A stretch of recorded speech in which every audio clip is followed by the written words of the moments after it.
రత్నబాబు గారు ఆ, గేదెలు గడ్డి ఎందుకు తింటాయండి? వాటికి వంట రాదు కాబట్టి. హాయ్, మీకు వంట వచ్చా అండి? బాబు ఈ ఇంటికి వెళ్ళాలి. వెళ్ళండి. ఇలా అందరికి చెప్పుకుంటూ పోతే ఎప్పటికి వెళ్తారు? ఒరే, హాయ్, నేను ఎమ్మెల్యే అయిన తర్వాత పెట్టే మొట్టమొదటి సంతకం ఏంటో తెలుసా? రాజీనామా అండి. అమ్మాయి ఏం చదువుకుంది? ఇంజనీరింగ్. పెద్ద చదువు అండి. రేయ్, అమ్మాయిని ఏమైనా అడగాలంటే అడగరా. ఇంపార్టెంట్ క్వశ్చన్లు అడగండి, చదువుకొని సాలలేదు కదా. ఒరే గడబాబు, మా ఇంట్లో టీవీ రావట్లేదురా. తాడుగట్లాగే పల్టీలు కొట్టుకుంటూ గుమ్మం దాకా వచ్చేద్ది. వీడికి ఈ మధ్యన పెళ్లి కుదిరింది. ఆడా మగ? మా మాయ కూతుర్నే చేసుకుంటున్నాను అత్త. అయ్యో పాపం, ఆ పిల్లకేం పోయే కాలం.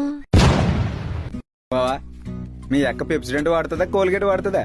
ఎప్పల్లా కాదు సార్, ఇది చాలా ఇంపార్టెంట్ లైఫ్ ఇన్సూరెన్స్ ప్లాన్ అండి. మీరు చచ్చిపోతే డబ్బులు వస్తాయి. అలాగే అండి, నేను చచ్చిపోగానే ఫోన్ చేస్తాను, వచ్చి డబ్బులు ఇచ్చేయండి. నాకు కూడా ఇలాంటి రాంగ్ కాల్స్ వచ్చినాయి. లాటరీ తగిలిందని ఫోన్ చేశారు. పొరపాటున తగిలింది కాబట్టి సారీ చెప్పమన్నాను. ఇంకోసారి చూసుకోకుండా తగిలితే గోబా చిట్లు పోద్దని డెడ్లీ వార్నింగ్ ఇచ్చాను. మా ఇంట్లో కరెంటు పోయిందిరా. గట్టిగా బతులా అండి, వచ్చేద్ది.